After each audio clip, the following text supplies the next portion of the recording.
This is James Taylor, and you're listening to The Creative Life. The Creative Life podcast is a show created for you, the creative. If you're looking for inspiration, motivation, and advice while at home, at work, or on your daily commute, then this show is for you. Each episode brings you a successful creative, whether that's a musician, writer, artist, designer, performer, educator, or creative entrepreneur.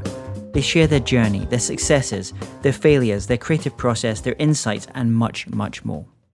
In this episode, I speak with Italian author, actress, journalist, and singer Isabelle Adriani. We talk about the power of fairy tales, her role as a storyteller, taking acting classes with Susan Strasberg, and finally being inspired by science. Enjoy this episode. Hey, it's James Taylor, and I'm delighted today to have Isabelle Adriani. She is an author, actor, journalist, singer, and all-round Renaissance woman. After gaining a PhD in history from the University of Perugia with a thesis entitled The DNA of Fairy Tale, she has gone to star in more than 30 movies and published 8 books on fairy tales as well as 2 historical novels. As an actor, she has starred alongside George Clooney in The American, John Cusack in Reclaim, and with Penelope Cruz in the film Twice Born. You can also hear her voice in the Italian versions of hit animations Alvin and the Chipmunks and Ice Age. Isabelle's latest book, that's just been translated into English, is called Castaways in Time, a story about 3 English orphans who are shipwrecked on the mysterious island of time. And she also, this is a lady who has many, many talents. She also has a new album coming out, which is called To Movies with Love. And it's my pleasure to have Isabelle on the show today. Welcome to the show. Thank you so much, James. Thanks to you and to everyone who's listening. And I'm really delighted to be here with you. Well, as I mentioned at the top of the show there, you have many different parts to what you do. You have many talents. So just describe just now, what are you focused on? What are you working on at the moment? Okay. Actually, I'm working to promote Ice Age 5 here in Italy. It's going to go out at around mid-August. And I dub Peaches, which is one of the leads, and she's going to get married in this one, so it's going to be a great movie for her and for me too. And it's a very nice occasion to to confront myself with everything that is like acting and giving emotions and life to a cartoon. So it's amazing.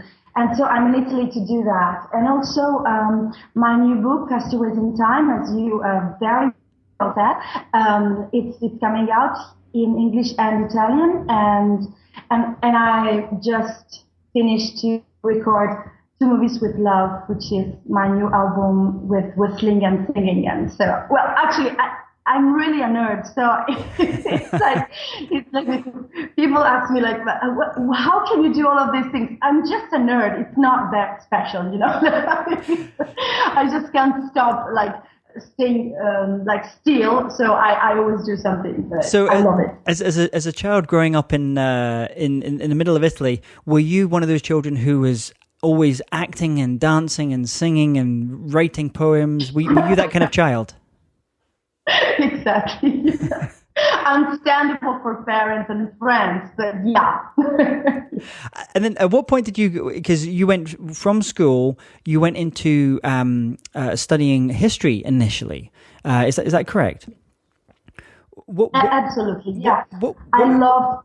What was it about about history as a subject, and then you kind of went very specific on fairy tale as an element within history. So, first of all, what was it about history as a subject that kind of got you really interested and want to go to university, and then specifically about fairy tale, which is kind of an unusual subject? You're right, James. Well, actually, since I was a child, I was always interested in archaeology, history, everything that was old had something like a charm on me. I don't know, it's a kind of like passion you have since ever, and I still do. I mean, I'm still collecting old books of fairy tales and mythology from the 16th century, 17th century. I'm really in love with all kinds of stuff. I don't exactly know from where this comes from. I only know that it's since ever, and I really, really have a deep passion. I think I will always have it. Maybe for fairy tales, it's a little bit different because I'm the daughter of 2 psychiatrists, and it's hard, believe me. But my dad whom I adore, of course, as every like very usually like female daughters always love their dads, and I'm one of those. He used to come back home very late and to tell me and my sister like stories before going back, like the good night story. And I loved them so much because it was a moment where he was with us. So maybe I believe that my passion for fairy tales comes from that. And then also I united like my passion for history with fairy tales, looking for legends, mythology, old mythology, and kind of those kind of stories that connect all people all around the world, all religions. And what I really, really love to do is like to find those old, very, very old dictionaries of fairy tales and legends where you can find those myths that come from very far and that are very, very similar from one people to another, from one nation to another, from one time to another. And, you know, it's a kind of, I think that fairy tales really unite like the children of all over the world and people from all over the world, religions and everything. So I love them because if you speak to a Muslim child, you can speak to a Christian child, you can speak, and all of them, they can find something unique and very special and united, something that unites them in fairy tales. That's why I love them so much. And it's fascinating as you talk about that. I'm suddenly reminded of the writing of Joseph Campbell, who wrote a lot about myths and how myths kind of go through various cultures. You see these myths kind of repeat time and time again. I'm just thinking, very close to where you were brought up in the centre of Italy. There's a hills, I think they're called the Sibyllinis, Sibylline Mountains in the central spine that goes up Italy, and they talk about there being witches, the Sibylla. I think it's like the witches as well. And there's a very similar story where I am from in Scotland, very near to where I'm from in Scotland as well. They have very, very similar folklores and stories. So when you've researched it as part of when you were doing your DNA, did you find any kind of clues about why is it the same? Why if I go to Japan or I go to America or I go to Italy or to the UK, you hear these stories time and time again? Basically, I have to make a little reflection. I wrote a book about Cinderella because during my PhD in history, I found an incredible story in Herodotus and in Strabo and in Manetto. They are some of the greatest historians in history, and Greek historians. And you know what? I found out that Cinderella is was a Greek slave 2,650 years ago, and she married a pharaoh, becoming the queen of Egypt thanks to a shoe. I mean, this may seem unbelievable, but this comes from a true story. So actually, we may say that Cinderella really existed. What I think is that, first of all, what you said is very interesting, and that's one of my main interests. Why is it so? So first of all, I think that some of these stories come from one, maybe a little episode, which really happened, and then maybe has been changed, transformed into a fairy tale, into a story from people to people, from son to fathers, from fathers to son. So I think that maybe there is something true behind many, many legends we hear. Second of all is because man has always since ever tried to find the origin or the reason for the sun, for example, or for the moon. I remember very, very old African fairy tales speaking about like the origin of the moon, like a very beautiful girl dancing on the moon. And, because we are human beings are curious, and we try to find reasons for things. And we try to understand why things happen. Why does the sun comes up every day? And they tried to find, also primitives tried to find a reason for that. Second of all, because I think that people are much more united, people all around the world, than we seem, that our politicians think, that than our religions maybe could imagine. I think that children, as I said before, can unite all the world through fairy tales. Because if you tell a fairy tale to an Indian guy, to an Indian boy, to an African boy, to a Chinese boy, you can see all these children with their eyes open, like, and they will tell them to their parents, and they will tell them to their own children. I think that fairy tales are really like metaphors of life. Maybe an orphan come from a true story, and everyone remembers those stories, and they tell to everyone. So all around the world, we can have the same story.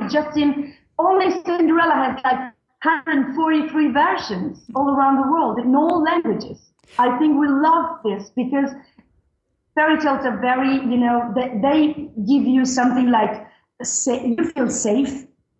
Whenever you hear the same story, you feel safe. How many times our children ask us, "Oh, please tell me it again. I want to hear it again." Because you know how it ends, and you feel safer.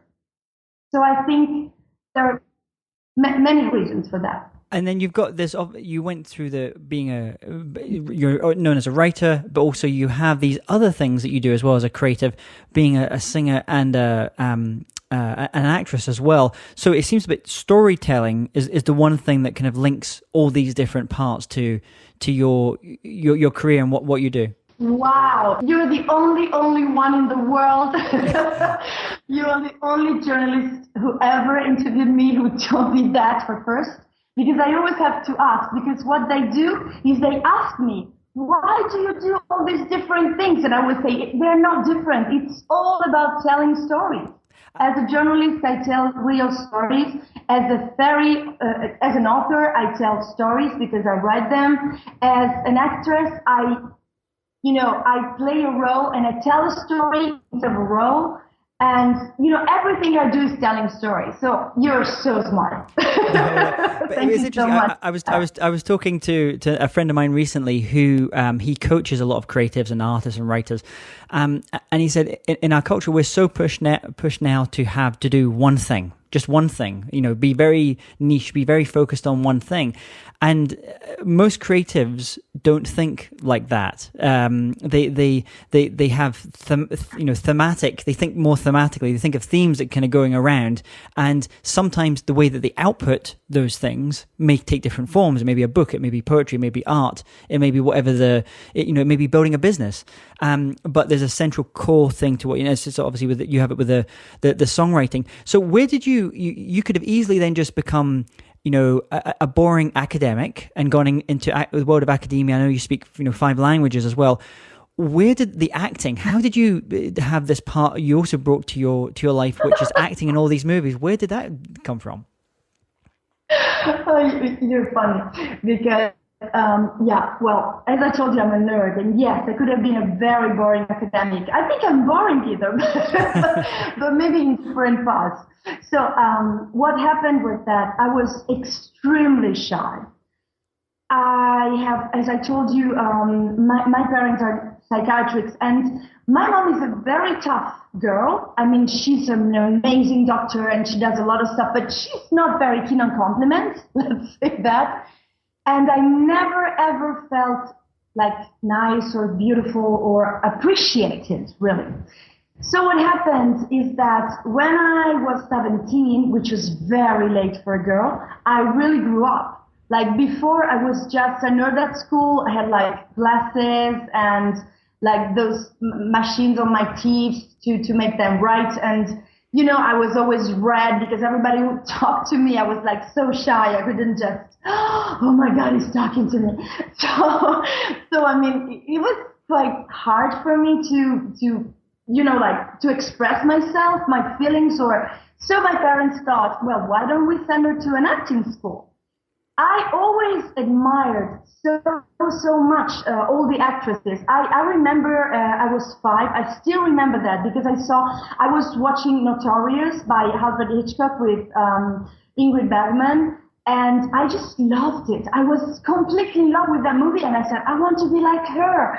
But wanting to be like her, to become an actress was for me impossible. I mean, it was just like, I would never do that because I'm so shy. I don't even talk to people.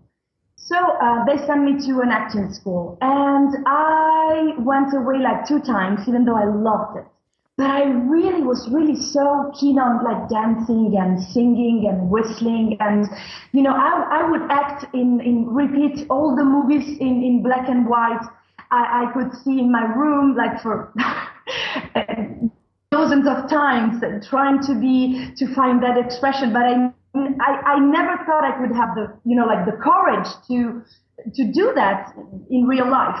And then it happened that we were children with my sister, and they were shooting an Austria from Austria. Yeah, they were from Austria. A movie from there, and in Perugia, where I was born, and they were looking for 2 nice like girls and children. So they chose us, and for me it was like.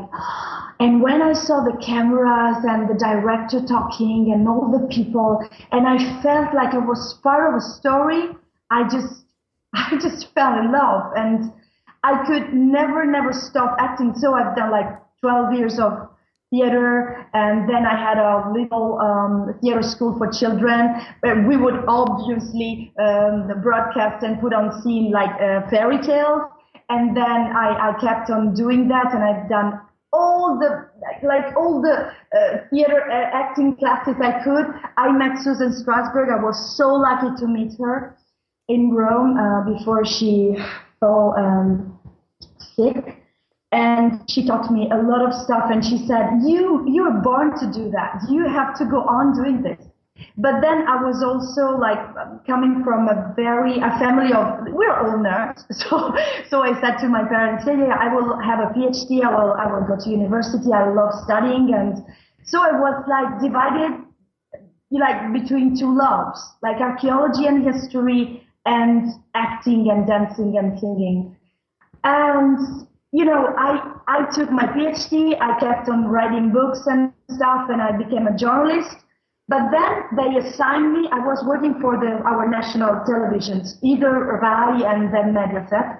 And, they assigned me to culture and shows. So I used to go every night to a premiere to see like theater shows or movie premieres and stuff. I was crying from the beginning to the end because I felt I wanted to be on stage.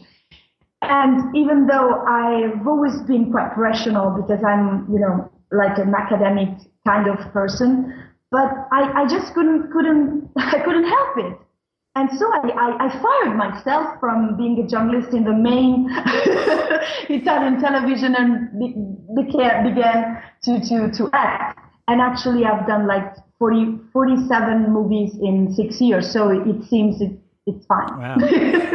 and I noticed, you obviously you had a natural talent, as Susan Strasberg, as she kind of saw in you as well. But there was also, I saw a clip just the other day of you when you were with Danny DeVito. You're doing a thing for an Italian show. And the thing I thought was really nice was how it was like watching a piece of improv comedy between you and Danny DeVito, because he is obviously he's a great actor, and he moves very, very fast, and it looks completely natural. So that, okay, you can have a certain talent to do that thing, but there's skill and there's craft in what you were doing there. So how did you develop your craft as an actress? Studying. I've seen one of the advices that you give sometimes. It's like you will have 1% of inspiration, 99% of perspiration, yeah. which I love. I mean, it's true. I've been studying a lot, and for example, there is an episode I want to tell you. I want to share with you, and I went to Puerto Rico to shoot Reclaim with John Cusack and Jacki Weaver. Jacki, the Australian great actor, she's an Oscar nominee for Silver Lining Playbook, and she was there, and I was very nervous because, of course, being on the set with these like huge stars, it's like, oh, mamma mia. But she was so calm, and I remember very, very well that Alan White, the director, came to me, and he was, like telling me how to do the scene and stuff, and with Ryan Phillip. And, I was like, I was nervous. I said, I don't know if I can do that. I don't know if I can do that. So Jacki, she was not in the scene with me, in that scene with me. She came to me and she said, Isabelle, may I talk to you for a moment? And I said, oh my, Jacki wants to talk to me. That's awesome. So I went to talk to her, and she said, may I give you an advice? And I said, oh, please do it. And she said, take your hands and tie them behind your body. I said, what? I said, are you kidding? And she said, yes, do the scene again with your hands tied up. And I said, okay, I will do that, but why? And she said, you'll see that. You'll see why. So I went there and I took my hands behind of my body, because I was actually, like behind a huge desk. So I could do that. And I did the scene again. And it happened that my voice and my eyes immediately were completely full of energy and enlightenment, because, I was not using all of my body, losing energy. So I went to Jacki and I said, oh, Mamma mia, Jacki, you were so right. Thank you so much. You're amazing. And she said, you know what? I can see you. Okay, Italians in general, we all move very much to our hands, But in that moment where we're nervous or we're full of emotions, it's even bad. It's even worse. So I have learned there something that it's really great. And actually, after that movie, I have learned even more and more and more about, like acting. And every person I see on stage, I watch, I observe in silence, and I try to understand, how can you do that? I adore like Edward Norton as he acts. I think he's like a genius, and I admire him, and I watch him, and I think, will I ever be able to do that? But anyway, it's amazing to see how he does it. Yeah, I saw him recently in Birdman, and what it's only after you kind of watch some of those scenes, and then you kind of have to almost stop yourself and look and think, how did he do it? It just felt so naturalistic, in terms of, you got completely lost in what was going on and in the scene, and also in that particular movie. It's loads of long shots. I mean, some of those shots like 20 minutes long in one shot. It's insane. Absolutely insane. So I thank you very, very much for what you said about Danny DeVito and me, but it's really like, like a long path to do. But I always say, laughing, of course, that you can win an Oscar also when you're 90. So I've got time. You've got time. And so where do you, when it comes to you as a writer, where do your new ideas generally come from? Where do you kind of go for inspiration? And then once you have that kernel of an idea, how do you go about developing that into a book? Okay, so generally when I'm on vacation, which is very rare, when I have some time, like 3 or 4 days, just 3 or 4 days, when you just don't have so much to do, okay? Because generally I'm running from one place to another, taking planes or trains or so. But when I have like 3 or 4 days, it just comes up. I mean, it's like I wake up very early in the morning and I say, oh, I have to write down this idea. And then if I have time to develop the idea, I just keep on writing like for 15, 20, 30, 40 days without stopping, which means that people around me think I'm crazy. But yet, it's like fun, because I don't know, I have to write it down, everything, like I have to finish it.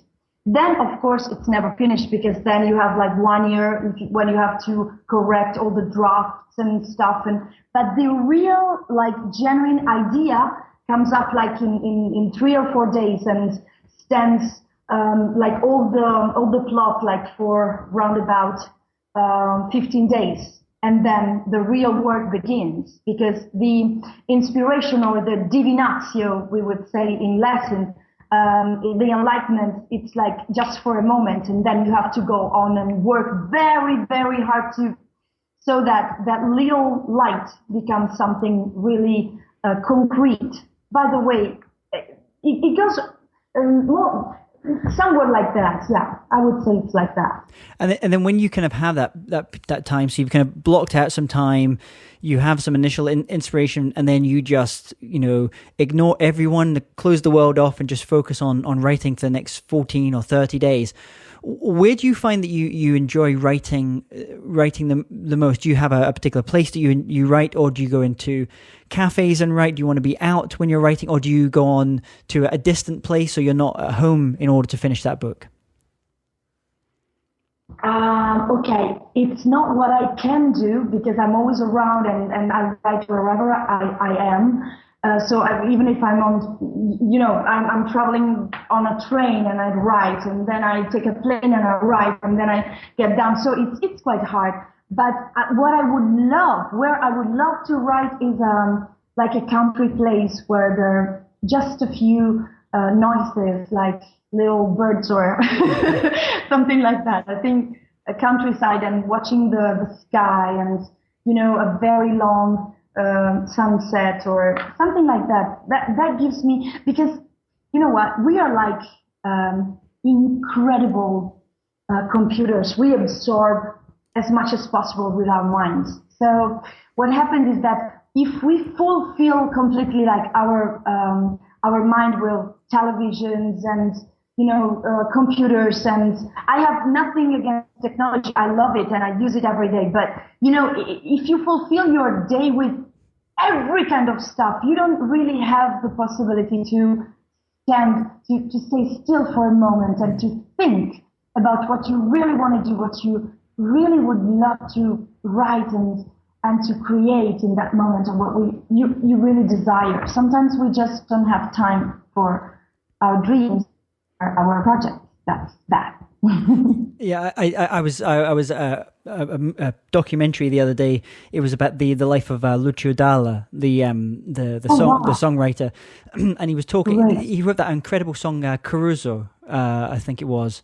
Yeah, so beautiful. And it's an incredible song, and I think it was, I saw Lara Fabian do a version of it, and it's what is I found really powerful about that song is the kind of the bittersweet nature to the song. How it's talking about Crusoe. It's the end of his life, and he's looking into the waves, and he's seeing like the lights of Hollywood or New York kind of coming back at him, and he has a young girl that he's obviously he likes very much, but he's much older and she's younger, and it's more like a paternal love as well.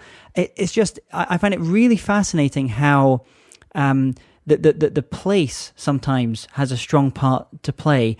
But what you were talking about there was interesting because your lifestyle is such that you're doing a voiceover just now in Northern Italy, then you're going to LA, and so you have to kind of find those places, those times in your busy schedule. Yeah, I have my little mind island. I call it mind like island. Yeah. It's a kind of it's an island where I go when where I don't want to hear anything. It's the kind of it actually comes from a dream I had a long time ago. I was a child, and I could see like a kind of an Asian or Chinese master who was teaching me like how to fly kind of on a lake. And I know it's fun, but it's weird kind of, but and I always go there. And once some years ago, there was an archaeologist I was with, and he was telling me that there was an island, and he was describing this island, and I said, "Oh, mamma mia, it's the island I dreamt when I was like 16." And he said, but how was it? And I described this island so like in great details, because it's like a dream that you do very often. And he said, it's unbelievable because it's a known habitat, it's inhabited. There are no habitants in there. So he said, how did you go there? Because it's impossible. I said, I don't know. I think my mind flies. And so I always go to that. And I never went there yet, unfortunately, but I will. And it's a little island in Hawaii. And sometimes when I really need to some space to think or to create or to write, I go there. I imagine the island, and all the noises disappear from around. But there is something that I wanted to tell you. For the last book that just came out, Castaways in Time, I had an inspiration which didn't come out from my mind, but from two Italian scientists. They are Giuseppe Basini and Salvatore Capozziello. They are two incredible, I think it's the right word is nuclear physicists. They, they worked for CERN and for NASA. And they found, that they just created a theory about time machines and traveling through time. And it's unbelievable. So I had the chance to speak with them for a very long time and to see them quite often. They're very close friends of mine. And so I just wanted to tell a story for children and not only for children. And Castaways in Time, it's like these three orphans go to an island, of course, and they meet the four magicians of the four elements. And, they learn so much. So it's a kind of fairy tales, but with science, mixed up with science, which is one of my passions. And I have also, I produced a little documentary about this time machine theory, which is called Open Quantum Relativity. And it was so interesting, and we did it, and we also showed it to many scientists, and they loved it. So, and I did it with these two scientists. So I think that sometimes my fairy tales, as I told you before, are not just fairy tales, but they come always from something real. Yeah, it's like sometimes we need, especially that like the hard sciences.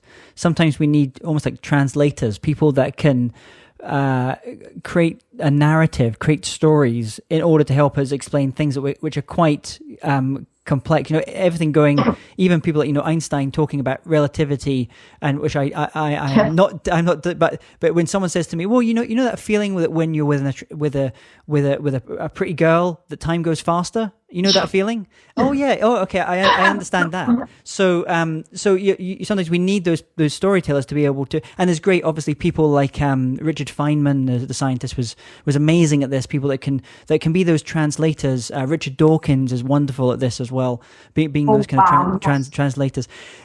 In this journey you've had, because when often people think about the life of actors, they think of people that have to go through a lot of rejection, a lot of people saying no to them all the time. So can you tell me, first of all, how you deal with that process? Because that's maybe a little bit different from like maybe musicians, they have that to a certain extent, but as actors, you really have to get very comfortable with being told no, and for whatever reason. How have you been able to kind of to build your resilience and your grit around that? I love the word resilience. You know what, James? I don't exactly. I mean, I live my life in a quite strange way. I will tell you what. Okay, when they call me for a casting, okay. Basically, in Italy, they already know me very well. So, if they call me, it's because they want me. So it's quite easy now. But I had so many no before that I always get it. And I still have no's if I want to make, like a huge project and maybe, they choose someone else. But there is something that I always adore, which is like the casting, which is strange because many of my colleagues hate them. But I love them. You know why? They send me the drafts of the script, okay? And of course you sign, like you don't have to divulge or to say anything about the story, etc. But you have to study a role. While I'm studying a role, while I'm acting that role for the casting, I am acting. I am actually acting. So if it's broadcasted or not, if they choose me or not, I'm still acting, which I adore. So I don't really get like a no. I mean, okay, maybe the project ends before, the last part, but I'm still acting. And I'm still learning, and I'm still living another story. So I really like it. And the more they ask me to do, the more I can improve my acting skills, or, that's my way of seeing things. That's some great advice. And it also sounds very true for not just for acting, but also, for musicians and other people that have to, and entrepreneurs, other people that have to be told, they hear the word no quite a lot. So can you talk to me about a time in this fascinating journey you've had as a creative where you've worked on a project, you've given it your heart and your soul, but for whatever reason it just hasn't worked out like you hoped? And more importantly, what were the lessons that you took away from that experience? You mean if it doesn't go well? Yeah, if it's something you maybe worked on a project and you've really given it your all, but for whatever reason it just hasn't worked out like you'd hoped. What were the? Can you maybe talk to us about a time when that happened in your own life? Oh, well, I just think I will do it later. I never give up. But really, I never give up. If there is something I want to do, I started so late my acting career because, I was shy because even though I had studied a lot, I really wanted to, to try to be an archaeologist and historian, and I wanted to write my books, and, I had wanted to learn languages, so I did that. But then at the end, it came out again. Such a deep passion comes out. And when I have a project that I really believe in and it doesn't come out, I always think, and I know inside of myself that there will be a time in which that project will come out anyway. So you just have to kind of give it time and let things develop over time. Well, I can actually, I have this so many times in my life that I think that I believe in it now, even though it wouldn't be as rational as I would love. But you know what? Sometimes you have a project and you really want to do that, but things are not, proper in that moment, and you don't meet the right people. It doesn't work. Okay. Then all of a sudden, like after 10 years, or 2 years or 20 years, you just meet someone that maybe has the same project, and all of a sudden it's like a puzzle, and all the little pieces come up together, and you say, oh mamma mia, that's the right moment. You just have to listen to those moments, because sometimes we are like deaf. We just don't listen. You have to listen to your life, to people who talk to you. You have to listen to the world, to life. And if you really listen to what happens around you, sometimes, quite often, you may find the right path, the right way to take your project until the end. I really think so. Sometimes it's just not the right timing, but it may come. Of course, you cannot do everything you want to do. I wanted to be an astronaut, and I really think it's not going to happen nowadays. You never know. If Elon Musk has his way, then there's every possibility we may all be astronauts soon. That would be awesome. So maybe even that one. No, I don't think I can do anything I want and anything I wished, but I think that if you really believe in a project, you really work so hard for that, and it's ready, maybe one day the right moment will come and you will be able to do that. And tell us, in this creative journey you've had, about any insights or light bulb moments, those points maybe in your life where you've gone, oh, okay, this is maybe the direction I need to go with the work I'm doing, or maybe a new distinction, a new understanding that it just kind of came to you all of a sudden. Yeah, this happens all the time. Sometimes you feel there is something that you are doing that it's not really like the right way to do that, and you have to be so brave to give up and to say maybe it's not the right time, even though you really want to do that and you're scared that you're not going to do this, you're not going to do it again. I really believe that. You should really believe in yourself and say, okay, maybe it's not gonna happen this time, but it will happen anyway. You know what? What I would really advise to to creative people is to have a lot of projects, which is not, crazy, because of course you have to focus on one each time, because otherwise you're not going to do anything. But if you have several desires in your pocket, like you can take out, if something goes wrong, you can always have something else. I would never, how can I say that? I would never believe only in one thing. I always prepare like 3 or 4 projects. And then I follow the first one. If the first one follows down, I follow the second, and then the third and the fourth. I mean, I really believe that you always have to have an escape, like for your dreams and stuff, because otherwise you get very sad, and this can stop a lot of creative processes. And also you may have fear that nothing is going to happen again, and that you're not going to make it. So I think that having several projects, it's so much better. Maybe you're working to a song so much for years, and then you really believe in it, and it seems that it's going to happen, and it will be out, and it's not. But maybe you have another like 10 songs inside of your pocket, and it may work.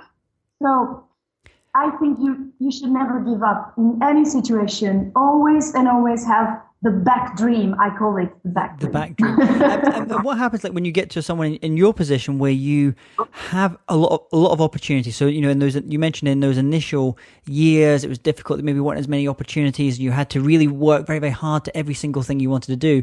And then now you're at a point in your life where you have all these different opportunities. You have someone asking you, you could go and do this film, or you could go and do this music project, or write this thing.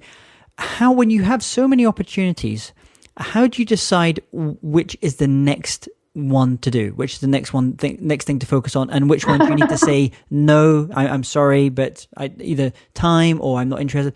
How, for you personally, how do you make those decisions? May I quote James Taylor? If you would like.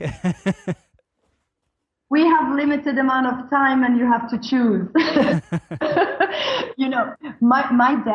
My dad used to tell me, you are very smart and brilliant, but you have a huge problem. You never know what to choose. And it's true. I mean, I will tell you. Okay, this is something I wanted to escape from this question, but of course you made it. You know what? When I was a child and when I was like an adolescent, the problem was that I wanted to do everything, as you may have imagined. And so I had to choose. And I chose, even though it doesn't seem that I did, but I did, I chose to tell stories, okay? And of course, I do tell stories in many different ways, but as you cleverly said before, it's always the same job, telling stories. But of course, I really had to choose, and it was so difficult because I really didn't know what to do. So I went to Peru right before signing in university, and I wanted to be a doctor, as my parents did. So I went there, and for some reason we had a huge problem there, because there was a kind of a civil war in the 90s, and there was a Sendero Luminoso, and they were like, it was really a war. I mean, like with bombs and people dying. And so me and my sister, we were there with some nuns for a mission there, and we couldn't go back to Italy, okay? We couldn't go back to Italy, and we had to stay there for several months until a Vatican plane came to pick us up, together with Miss Giuseppina Sciarra. She's the nun, she was like the boss of the nuns. The boss of the nuns. So, yes, the boss of the nuns. And so we went back to Rome with that special plane. And I arrived, and I should have done an exam to get into medicine at the university, and it was already passed. So I thought it was kind of destiny, and I said, okay, so I won't be a doctor because destiny decided for me. So I love to do that. I love to think about that because I had no choice, okay? So I said, okay, but I love history and archaeology and also acting, but I'm too shy to act. So I will definitely be an historian. So I studied history, and it was amazing, and it was beautiful and wonderful. But while I was doing that, and then I became a journalist, then they assigned me to culture and show, as I told you. And so I had to cry every day because I wanted to do something else, and I follow that path. And of course, I had to choose to leave journalism. And I had a wonderful contract forever in one of the most important televisions in Europe. So it was crazy, but I had to choose. So and you know how I chose? I thought, okay, I have been an historian for quite a long time. Then I have been a journalist for quite a long time. Why can't I be an actress for another quite long time? So I thought, okay, even since I have limited amount of time, why shouldn't I divide it, like share my time among all the things I love? So I only missed the astronaut, but it was too late. That can still happen. And if you imagine then, let's imagine 20, 30 years out, and you're in that country place, and you're surrounded by the people that you love as well. What are you doing at that point? Are you first and foremost writing, working as an author, or are you acting? Where do you see yourself going with your career, or are there maybe other things that you're interested in, other ways of telling stories that you're thinking about just now?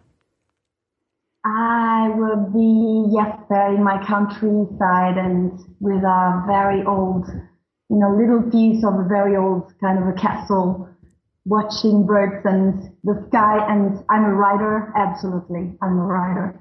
I write fairy tales for the children all over the world, trying to find a fairy tale that would be universal for everyone. But I have won some acting prizes. Yeah. Great.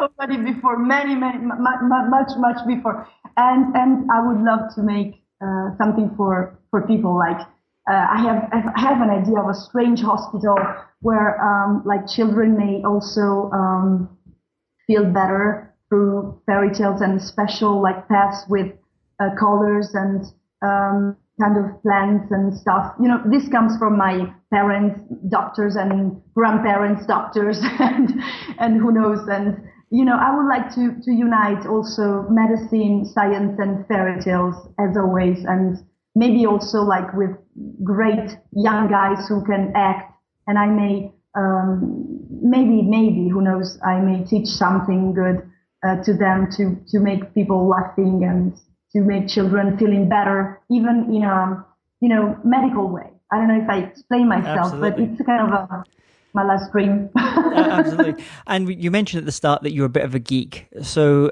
do you have any online resources or apps that you absolutely love to use? Oh, well, I love Twitter. I love Instagram. Very quick things, because I don't have a lot of time, but I like them very much. And I also love ebooks, of course, mm-hmm. And because I can listen to books while I'm around the world traveling. And then what else do I like? Let me think about it, because there are so many. And also Spotify. Sometimes I look about my to my stuff on Google Music, on Spotify, so I look for that. But I think that many apps are very useful. Like IMDb, of course, I watch it all the time. But yeah, oh yes, of course. But my favorite is the one when you can see the sky. It's called Sky View. I don't know if you know it. No, I don't know this one. But you have all the constellations, and you can see all the constellations around you, up, north, east, ovest. Well, we'll put all these in the show notes. People go to jamestaylor.me and just type in Isabelle Adriani. You're going to get all the links to all these as well. What would be the if you could recommend just one book and one album to our listeners? What would they be? Only one book? Oh, it's too difficult. I told you I collect all books, and from Aristotle to Socrates to everyone. But despite that, I love the Secret Garden, of course, and then I adore, I also like all of this, like English literature. I love Henry James, even if it's a little bit too dark for me, but I love him. And I would really and deeply recommend Paradise Lost.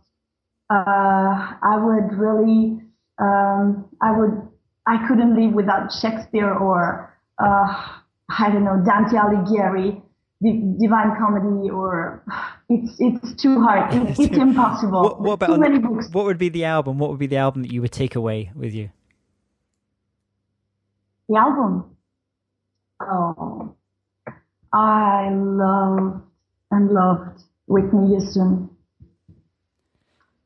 And I think I would always listen to All at Once. Oh, always. In fact, we had Whitney's vocal coach on the show just a couple of weeks ago as well, and I'll put a link to that as well. And he talked about working with Whitney and as a teacher, as a vocal coach for her. Wow. I mean, I loved her for what concerns like actual music, and for classical music, which I adore. It's Puccini. He's my favorite ever. Bohème, Turandot. I just am butterfly. He wrote like some of the most amazing lyrics ever. And I love it. And we'll put all these on the show notes. So let's imagine if tomorrow morning you woke up and you had to start from scratch. So all you have is the tools of your trade and the knowledge and the skills that you've acquired over the years as an author, as an actor, as a singer as well. But you have no contacts. No one knows who you are. How would you restart things? I would actually. Am I on an island? Let's imagine I'm going to drop you into the middle of Milan or Paris or New York or LA. Wow. So you can be any city you want, but you have no contacts. No one knows who you are. I would go. I would try it again. All again. I would go to like a talent agency, and I would try to see what happens. I would just say no. I only did it like in my little hometown, and I would like to try it on, and I would begin all again. But always as an actress, I think, for like another 10 years. And then I would still write down some fairy tales, and maybe after 10 years of acting, I would propose my stories, my books. I mean, I would do the opposite that I've done before. I've been a journalist, an historian, and an author, and then I became an actress. Now I would do the opposite. I would become from the actress, yes. Well, Isabelle, it's been a pleasure having you on the show today and talking about all the really fascinating different ways that you tell stories. And I wish you all the best with the new book, with Castaways in Time, and also with the new album, To Movies with Love, that's coming out. And we'll put all these in the show notes. Thank you so much for coming on the show, Isabelle. Thank you so much to you. It was a pleasure. I was delighted. And believe in your dreams, everyone. Hey, James Taylor here again.